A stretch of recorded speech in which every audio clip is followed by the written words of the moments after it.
Nang patungo na sana sila Arthur sa isla kung saan nila isasagawa ang kanilang misyon ay nasira ng malakas na bagyo ang kanilang bangka na sinasakyan. Pagkabangon ni Arthur ay bigla niyang naalala si Jasmine kaya dali-dali siyang kumilos para hanapin ito. Muli niyang inalala ang mga sandali bago sila magkahiwalay sa gitna ng dagat.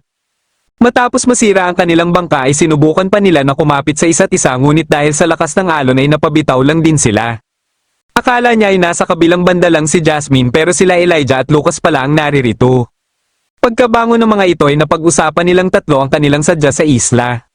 Sinabi ni Arthur na may misyon silang dakpin ng isang mana beast mula sa Hell's Tea family nang maabutan sila ng bagyo sa kalagitnaan ng dagat.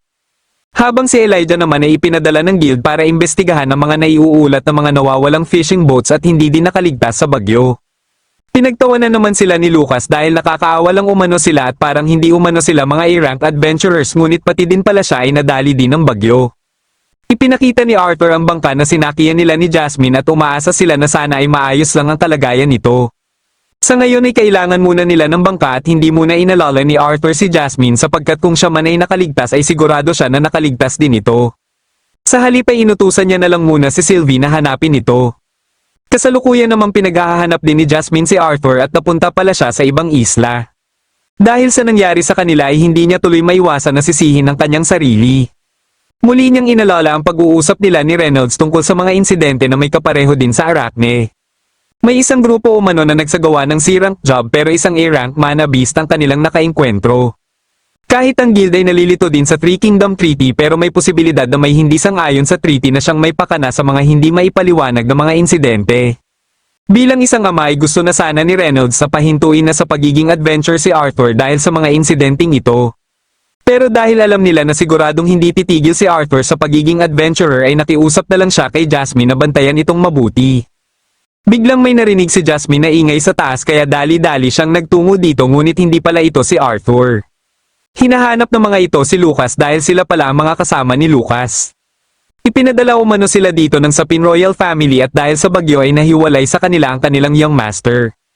Napansin ni Jasmine sa mga ito ang suot nilang dimensional ring at mayroon din ito si Lucas na siyang nagsisilbi nilang lagayan ng kanilang mga gamit at pagkain. Ngayon lang din nakakita si Arthur ng isang dimensional ring sa personal at nais niya din sana na magkaroon ng ganito.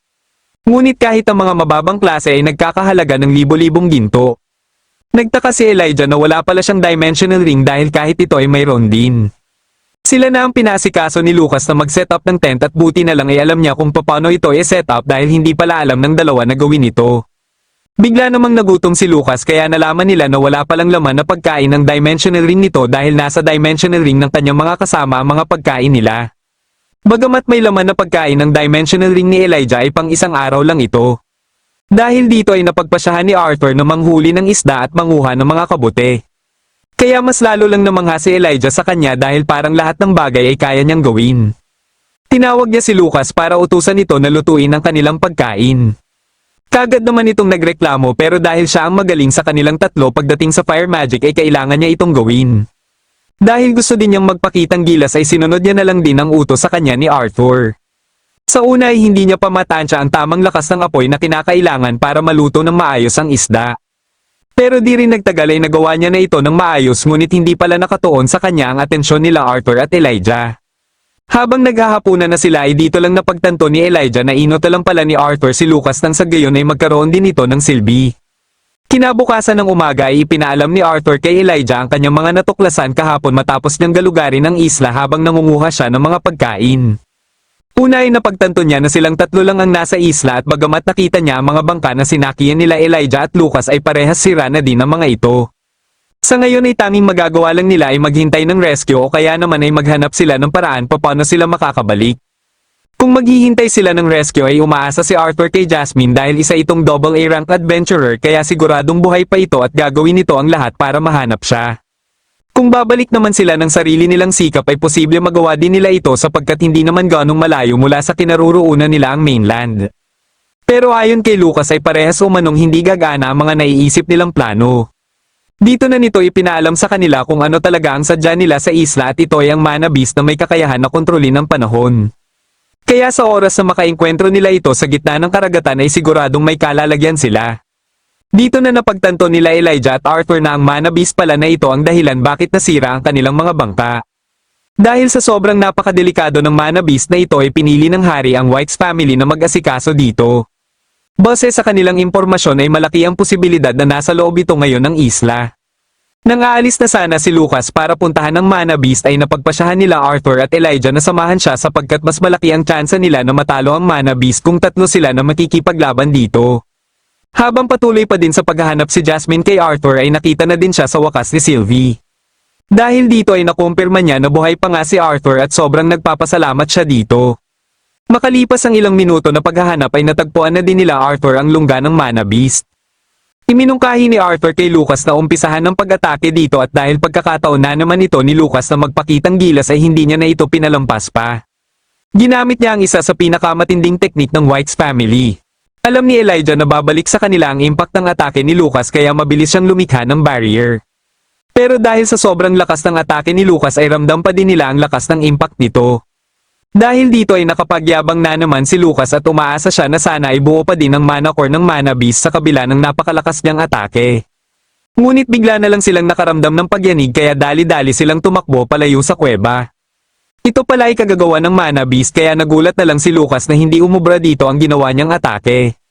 Bigla itong umatake sa kanila at buti na lang ay mabilis nakakilo si Arthur para sanggain ito.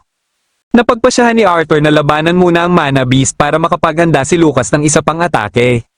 Habang si Elijah naman ang magsisilbing depensa ni Arthur. Ilang sandali lang ay umatake muli si Lucas sa mana beast ngunit nagulat na lang siya na hindi man lang ito tinablan. Nagkaroon ng pagkakataon si Arthur na makaatake dito na kaagad ding sinundan ni Lucas ng atake. Pero hindi na naman umubra ang kanyang atake at bagamat umuobra sa mana beast ang atake ni Arthur ay wala din itong silbi dahil sa regenerative ability nito. Dahil dito ay iminungkahi niya kay Elijah na magpalit sila ng pwesto. Sa pagkakataon na ito ay si Elijah naman ang susugod sa mana beast habang prinoprotektahan siya ni Arthur. Nagsisilbi namang backup nila si Lucas kaya namang problema tuloy ito kung sino ang magproprotekta sa kanya. Nag-aalinlangan pa din si Elijah kung gagana ba ang plano na ito ni Arthur pero dahil wala na silang iba pang pagpipilian ay kailangan na lang nila itong subukan. Para hindi tumigil sa pag-atake si Lucas ay naisipan ni Arthur na asarin ito. Biglang ginamit ng mana beast ang kanyang buntot at buti na lang ay mabilis nakakilo si Arthur para iligtas si Elijah. Dahil malapit na sila sa mana beast ay dito na ito inatake ni Arthur na kaagad namang sinigundahan ng atake ni Elijah. Sa pagkakataon na ito ay hindi na nakapag-regenerate ang mana beast kaya inulit pa nila ang estratehiya nilang ito. Hanggang sa bumagsak na lang ang mana beast at hindi na nakabangon muli. Kahit ang pagtutulungan nilang tatlo ang nagpatalo sa mana beast pero pakiramdam ni Lucas ay siya lang ang tumalo dito. Ngunit ilang sandali lang ay muling gumalaw ang mana beast dahil hindi pa pala nila ito tuluyang natatalo. Kaagad na naghanda si Arthur para muli itong labanan kahit pagod na siya at hindi niya alam kung hanggang saan na lang aabot ang natitira niyang lakas. Dahil mabilis na kumilos si Jasmine matapos niyang malaman ang kinaroroonan ni Arthur ay nagawa niyang makatawid kaagad ng isla kaya habang papalapit na siya ay sakto ding natanaw niya sila Arthur. Lalo pa niyang binilisan ang kanyang pagtakbo kaya nang aatake na sana ang mana beast kina Arthur ay inunahan niya na ito. Sa isang atake lang niya ay nailigpit niya ito kagad at katapos ay nilapitan niya din kagad si Arthur kung okay lang ba ito. Habang sila Elijah at Lucas naman ay parehas na mangha sa ginawa ni Jasmine at dito lang nila nakita na ito pala ang kayang gawin ng isang double A rank adventurer. Pinasalamatan ni Arthur si Jasmine sa pagligtas nito sa kanila.